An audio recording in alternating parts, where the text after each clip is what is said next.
बिस्मिल्लाहिर्रहमानिर्रहीम। अस्सलाम वालेकुम। लाखों करोड़ों दरूद व सलाम हज़रत मोहम्मद सल्लल्लाहु अलैहि वसल्लम पर और उनकी आल पर। मैं हूं मुनाबिया और वेलकम करती हूं आपको अपने यूट्यूब चैनल चटखारे पकवान में। आज हम अपने किचन में बना रहे हैं गोभी गोश्त। उम्मीद करती हूं आपको मेरी ये रेसिपी बहुत पसंद आएगी और आप इसे एक बार ज़रूर ट्राई करेंगे इंशाल्लाह।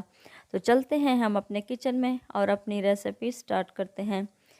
तो गोभी गोश्त बनाने के लिए हमें सबसे पहले एक कढ़ाई लेनी होगी और अब मैं उसमें डालूँगी 1 कप के बराबर ऑयल।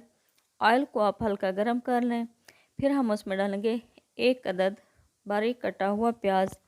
उसको 2 से 3 मिनट तक हल्की आंच पर फ्राई करें। इतना फ्राई करें कि इसका कलर हल्का ब्राउन हो जाए। हल्का ब्राउन होने तक आप प्याज को फ्राई करते रहें।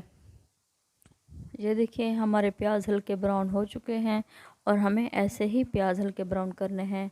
और अब मैं इसमें शामिल करूँगी 2 अदद बारीक कटे हुए टमाटर। अगर आप चाहें तो टमाटरों का पेस्ट बनाकर भी इसमें डाल सकते हैं। टमाटरों को इसमें डालकर अच्छी तरह से मिक्स कर लें ताकि हमारे टमाटर इसमें सॉफ्ट हो जाएं। अच्छी तरह से मिक्स करने के बाद फिर हम इसमें थोड़ा सा पानी शामिल कर देंगे ताकि हमारे टमाटर थोड़े से गल जाए और इनका अच्छा सा पेस्ट तैयार हो सके। और अब मैं इसमें शामिल करूँगी चिकन, जिसको मैंने धोकर एक छलनी में रख दिया था ताकि उसका पानी ड्राई हो जाए। अब मैंने इसमें चिकन शामिल कर दिया है और हम इसकी अच्छी तरह से भुनाई कर लेंगे ताकि हमारे चिकन की स्मेल भी ख़त्म हो जाए और इसका कलर भी चेंज हो जाए। 5 से 6 मिनट तक आप चिकन को अच्छी तरह से भून लें ताकि इसका ऑयल भी ऊपर आ जाए और टमाटर का पेस्ट भी अच्छी तरह से तैयार हो सके। मैं उम्मीद करती हूँ आपको मेरी ये रेसिपी बहुत पसंद आएगी और इंशाअल्लाह ताला आप भी इसे ज़रूर ट्राई करेंगे। और अब मैं इसमें शामिल करूँगी मिसालों में मैंने शामिल किया है सबसे पहले 1 चम्मच के बराबर नमक। नमक आप अपने टेस्ट के मुताबिक इस्तेमाल कर सकते हैं। और अब मैंने इसमें शामिल किया है 1 चम्मच अदरक और लहसुन का पेस्ट। अदरक और लहसुन का पेस्ट शामिल करने के बाद मैंने इसमें डाला था 1 चम्मच के बराबर लाल मिर्च का पाउडर। और लाल मिर्च का पाउडर डालने के बाद 1 चम्मच मैंने इसमें डाला है खुश्क धनिया। खुश्क धनिया डालने के बाद आधा चम्मच हम इसमें डाल देंगे हल्दी। और हल्दी डालने के बाद मैं इसमें डालूँगी थोड़ा सा गरम मसाला। थोड़ा सा गरम मसाला डालकर फिर हम इसको अच्छी तरह से मिक्स कर लेंगे ताकि हमारा चिकन थोड़ा सा गल जाए और ये मसाले उसमें अच्छी तरह से मिक्स हो जाएं। 5 से 6 मिनट तक आप चिकन को अच्छी तरह से भून लें ताकि हमारा चिकन गल जाए और ऑयल भी ऊपर आ जाए। ये देखें जी, मैंने चिकन को अच्छी तरह से भून लिया है और इसका ऑयल भी ऊपर आ चुका है। और अब मैंने इसमें शामिल की हैं 3 अदद के बराबर हरी मिर्च और 1 किलो के बराबर मेरे पास है गोभी, जिसको मैंने कटर की मदद से बारीक करके काट लिया था और एक छलनी में रख दिया था ताकि इसका पानी भी ड्राई हो जाए। अगर आपको मेरी रेसिपीज़ पसंद आ रही हैं तो प्लीज़ मेरे चैनल को सब्सक्राइब कर दें और बेल आइकन को भी प्रेस करना ना भूलिएगा।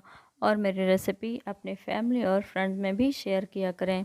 इसको 2 से 3 मिनट तक अच्छी तरह से मिक्स करने के बाद हम इसको ढाँप कर छोड़ देंगे, क्योंकि ये जो सब्ज़ियाँ होती हैं इसमें पानी पहले से ही मौजूद होता है।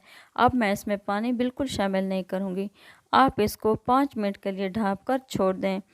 5 मिनट के लिए ढाँप कर छोड़ दें। फिर हम इसको दोबारा चेक करेंगे, क्योंकि ये सब्ज़ी मैंने हल्की आंच पर तैयार की है। मैंने इसमें प्रेशर कुकर का भी इस्तेमाल नहीं किया, क्योंकि कुछ लोग सब्ज़ी ये जो गोभी और गोश्त का सालन होता है मैश की हुई पसंद करते हैं और कुछ लोग इसे साबित ही ऐसे खड़ी खड़ी पसंद करते हैं। और मुझे चाहिए ये ऐसे साबित खड़ी खड़ी, क्योंकि मेरे हस्बैंड को ऐसे ही पसंद है।